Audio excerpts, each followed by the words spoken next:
सुनो, नबी पाक सल्लल्लाहु ताला अलैहि वसल्लम ने इरशाद फरमाया, शिर्क के बाद जो सबसे बड़ा गुनाह है वो बदकारी है, बेहयाई है।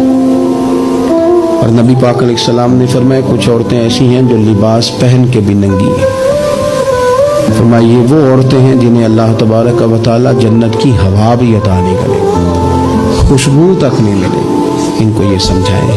ये आजकल बड़ा उरूज है शादियों का। ख़वातीन मेहरबानी करें, अपने ऊपर रहम खाएं, थोड़ा सा ना पर्दे का एहतमाम हो। मैं कोई तनकीद नहीं करता, तंज नहीं करता, क्योंकि हमारी बहनें माएँ बेटियाँ होती हैं, हमने उन्हें समझाना है। इनको ज़रा समझाएं, इनको ये बताएं कि कीमती चीज़ें जो होती हैं वो पर्दों में होती हैं।